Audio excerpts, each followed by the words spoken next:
it's one of the only family base-ish SUVs that comes with bloody launch control. So let's do it. Here we go. Oh, epic. Okay, the 0 to 100 is seconds. Hey guys, check this out. We are here with the all-new Tiguan. We are in some, I would call it, quaint lands of Germany to drive the all-new Tiguan before it arrives in Australia early next year. We're thinking hopefully sometime around March. And I say hopefully because this thing is a pretty massive upgrade over the previous generation of Tiguan. A family SUV I've always kind of liked. It's not too expensive, but it comes with really nice Euro driving feel. So today I'm going to tell you everything you need to know about the all-new Tiguan, what you should be excited for, and perhaps some things that I don't quite like about it as well. It's a review, of course. So we'll take a look at the exterior. We're going to check out the interior and practicality. We're going to launch it, see just how fast this thing is in a straight line. And of course, we're going to give this thing lots of sauce around these beautiful roads of Germany. And of course, we'll get into our final thoughts as well. And I'll tell you whether or not you should be waiting to buy an all-new Tiguan, which stands for Tiger and Iguana. There's even Easter eggs on the inside. Let's get into it. So in terms of pricing, right now you can buy the current generation of Tiguan for $43,990 before on-road costs. Now, of course, we don't know exactly what this is priced at as of right now. However, we're expecting somewhere that's just a few $1,000s more because Volkswagen have been doing quite an interesting pricing strategy recently where, yes, the prices have been going up, but they've been whacking a bunch more inclusions, as you'll see on the inside. And then, of course, the rest of the range goes up to the high 70s if you want that real Tiguan R. And by the way, if you want to watch my review of that, I'll link that down below. That thing is an absolute weapon. All right, let's talk about the exterior. Alrighty, let's start by talking about the way that the all-new Tiguan looks, because if I'm being totally honest with you, looks are subjective. I actually kind of prefer the looks of the previous generation. Not that I think this is ugly, it's just a bit more rounded. And the other one had so many cuts and creases to it. But let's talk about what's changed. Well, first of all, get these new Matrix LED lights here. You could get the previous gen with Matrix LEDs, but these are brighter. They're something like 38,000 lumens or something, or pixels, some huge metric. It's actually quite impressive, very, very bright. You've got this LED light bar that runs across the front, the Volkswagen badge there, of course. We have the R-Line trim here. So in Australia, we are going to be getting the R-Line trim, but it's actually going to come with an upgraded engine, essentially the engine out of a Golf GTI, which has been bumped up to 195 kilowatt of power. So quite substantially more power than about the 180 we had before, which is pretty cool. Up front, we have a huge grille, though most of it is actually plugged up, and that is, of course, for aerodynamics, including this section here to streamline air across the side. And by the way, this Volkswagen badge, that's also your radar. This thing does have travel assist, but it's upgraded over the current gen travel assist. This thing will seriously just drive itself in a lane. It's actually very, very impressive. So a lot of big upgrades. Now, in terms of size, it has grown. It's about 30 millimeters longer in length. It's about 3 millimeters wider in width, although it does ride on the same wheelbase and is slightly taller as well. So it's slightly bigger in every direction, and that makes this thing actually more practical on the inside, but we'll come back to that. Let's check out the side. Alrighty, let's talk about the side now. We'll start with these wheels. These are obviously new 20-inch wheels wrapped in some good tires, Conti Sport Contact 5s. It'll be interesting to see what spec Australia gets. Hopefully we get these because they're actually good. Got the R-Line badge here, some blacked out mirror caps. We have keyless entry and to go. Roof rails up here, very, very tinted privacy glass. And like I said, it's kind of lost all those really sharp cuts and creases, and now it's a bit more floaty, a bit more zen. Let me know what you guys think about that in the comment section below. Do you prefer the looks of this so far, or do you prefer the looks of the previous generation? Well, let's talk about the bum. So you can see there's a huge amount of design change here. First of all, we have this massive light bar that runs across the back. It is all LED lighting as well. Of course, the Volkswagen badge there, Tiguan, spelt out down the bottom, and a big black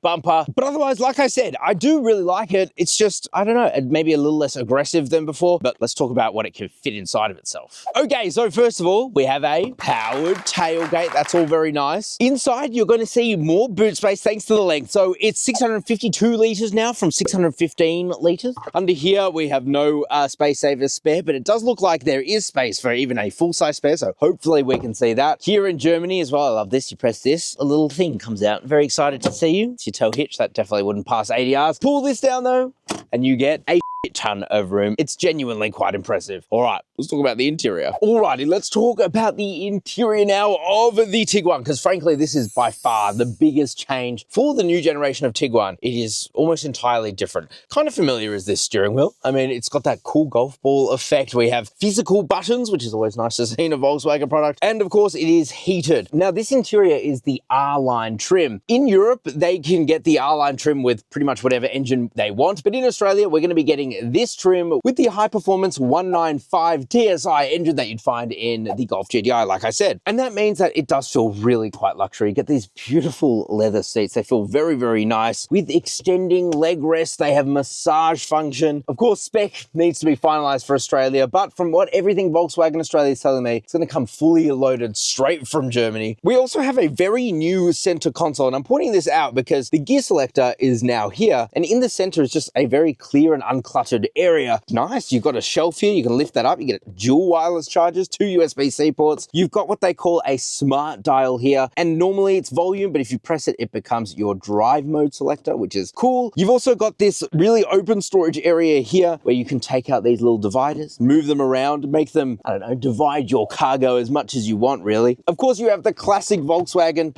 very comfortable, adjustable armrest, and under there you have a couple of cup holders too, but you can also remove that if you just want more storage space. So it's all quite modular. It's all quite good design, I think. Now, one thing that Volkswagen has not been very great at in the past is the displays, because they went from the best, which is physical controls, to, well, touch sensitive. But thankfully, they've actually addressed pretty much all of that, which is a good thing, because now, for example, this panel down here where you've got your temperature control and your volume control, that's backlit, whereas before, at least in a Golf, that wasn't. So that was quite a big point of complaining, but you can't really complain about this now because it just works so well. By the way, both of these seats, they're heated and cooled, and you can control them from here, and they are always on the display. This display also has wireless Apple CarPlay, wireless Android Auto, and it's massive. It's 15 inches. It's genuinely quite huge and easy to use. It's probably become my favorite in the class, honestly. It's just super fast and super snappy, super German. Up in front of you, you have a digital instrument cluster, and again, it's just got heaps of different displays to it. Volkswagen Group were one of the first to bring this out in any car, and I still think it's probably the best. It's super snappy, shows a bunch of information. Literally, you can customize it however you want, and I like that. It's giving you choice rather than leaving it up to the manufacturer. Always a big fan of that. In terms of quality, well, you touch around and it's all very soft touch, very nice indeed. You have this backlit area here that changes color if you desire. You have a massive panoramic sunroof as well. Storage space, well, the glove box is massive. You have huge felt line door bins so things don't rattle around. And so honestly, having spent a lot of time in this, listening to the Harman Kardon sound system, utilizing my heads-up display, it's actually been really, really good. And you'll see that when we take this thing for a drive, especially because essentially the front half of this car is almost entirely new, unless you go to the back seats. Alrighty, let's talk about the back seats. But first of all, I've got to point out something I don't love. This is all scratchy materials, which at this price point, I really wouldn't have expected. This is all nice and soft though, so at least the places that you touch are quite comfortable. Speaking of the seats, oh, they are so nice, like really genuinely very good. So I'm 5'11", I've got heaps of leg room behind myself, heaps of headroom as well, and toe room is very, very good indeed. You have a third zone of climate control, and the outboard seats are heated too. You've got 2 USB-C ports for fast charging, so your kids don't get mad. You've got a couple of smaller pockets up here for your phone, for example, and a large map pocket there. You, of course, have a center armrest that pulls out, reveals a couple of cup holders. Very German over-engineered, I reckon. It's still quite a fun little mechanic. I should say a good bit of German over-engineering is this. You can slide the seat forward, and therefore you can get more space in the back. So even though this thing has a load of space in the boot, well, you can get even more if you want. So yeah, I'm really, really impressed with the interior space. Apart from some of these plastics up here, it's just genuinely mind-blowing how much better it is than before. And I already liked before, it's very functional, but this is still very functional, but now way, way more modern. Okay, so now we're going to launch the new Tiguan here in Germany. But before we do, quick shout out to us, carsauce.com/buy. As you guys know, we have a dedicated team of car buyers who are out there to get you the absolute best deals. We have thousands of dealers. We literally make fight each other to get you the best price on your next car. And best of all, the service is totally free for you. And that's because we charge those pesky dealers a fixed fee. And because of that fixed fee, we also go in the hardest to get you the best price possible. So if that sounds good to you, and it definitely should, make sure you check out carsauce.com/buy whenever you want to buy any new car in Australia. Alrighty, let's launch it. Okay, so one of the best things about Tiguan is that it actually has launch control. You have to turn traction off and put the car into sport mode, but it's one of the only family base-ish SUVs that comes with bloody launch control, so let's do it. I have my specialist timing gear. We're gonna brake boost it, see just how fast this thing is. Here we go. It feels like it's got so much torque, and you can feel the transmission shifting so much harder. Oh, epic. Okay, the 0 to 100 is 11.13 seconds. That felt faster than it was. Interesting. But the 0 to 60 kilometers an hour was actually quite fast, 4.55 seconds. So what that tells me is that this thing has heaps of torque, especially at that lower end. But once you get into those higher speeds where power is more important than torque, it definitely slows down a bit. Still, I thought that was quite fun. It's got launch control. Alrighty guys, this is quite exciting actually, driving the all new Tiguan here in Germany. It's hometown. Let's put our foot down, give it some sauce. So, I have some good and bad news. Let's start with the bad news, okay? Bad news is that I'm driving an engine we're not actually going to be getting in Australia, at least for now. It's the new 1.5 litre mild hybrid. It's a 4-cylinder turbocharged unit, but the good news is that it actually puts out essentially the same power and torque as the 1.4 litre turbo that we are getting in Australia. 110 kilowatt of power, 250 newton meters of torque. That means you put your foot down.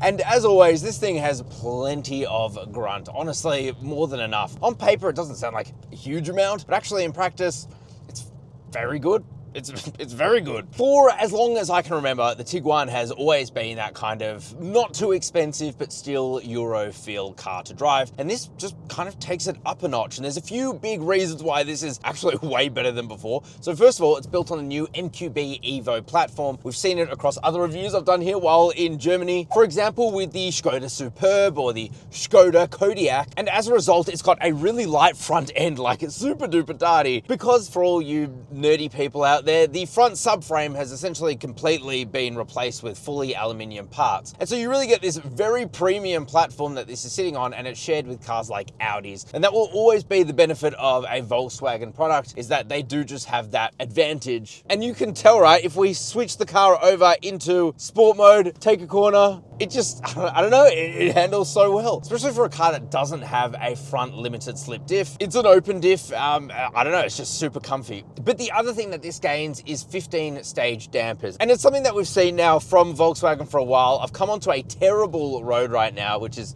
actually quite perfect, because if we press our mode selector here, we've set the suspension to 3 stages more comfy than comfy, and it is really comfortable. Definitely has an edge still of that, I guess, sportiness, but even on a terrible road, very much like what you would find in Australia. Oh yeah, hear that? It's doing a really good job. So frankly, they've made a huge upgrades to this, and even in sport mode, it's still incredibly compliant. We could definitely feel it. The secondary ride in particular being a bit more stiff, but that primary ride, you know, where you actually use the suspension, well, I must admit, it's incredibly good. So what's not good? Well, it's kind of nitpicky here at this point, because frankly, it's totally fine. And it's getting really annoying to review Volkswagen products, because frankly, they are starting to get just, I know it's hard to fault. But if we come to a stop and let's say we put the car into its eco mode, you put your foot down, get a little bit of lurch from the 7-speed dual clutch transmission, but then once you're going, it's fine, you know? Like, yeah, it's really hard to fault, I'm not gonna lie. And so all of this is to say that the Volkswagen Tiguan is just a really impressive SUV to drive. Obviously, we're gonna have to wait and see what the actual price of this thing will be. However, even if it's like a few $1,000s more than before, I certainly think it's a few $1,000s better than before. Not to mention, and I think this is actually a good test, put the car back into sport mode. Let's turn a corner here. It is, of course, front-wheel drive bias, but there is 0 wheel slip. Sends power through the all-wheel drive system really easily. It has no issues at all. I don't know, guys. I'm seriously impressed. Alrighty, let's get into our final thoughts. Alrighty, guys. final thoughts on the all-new Tiguan. Should you be lining up to buy one? Well, frankly, I do think that this is a major improvement over the previous generation. Although we are still going to be getting the same engine, we have a new 7-speed dual clutch. The R-Line is going to be getting more power. The exterior, well, subjective. I actually don't quite like it as much, but the interior, well, that is really, really big. A huge upgrade. Actually has some feel to it, whereas before it was just a bit eh. And of course, practicality, this thing is fantastic. More importantly, it's the new platform, it's the new suspension setup that makes this thing, I think, a real winner. We'll have to wait and see what the pricing is though before I can give you my final recommendation. But if you're in the market to buy a new car now, you know what to do. Head to carsauce.com/buy and my team will get you the absolute best deals possible. And of course, if you are new to the channel, please do subscribe. Comment down below what you think of the all-new Tiguan in the comment section, just below that like button. And I'll see you in the next one. Ciao for now.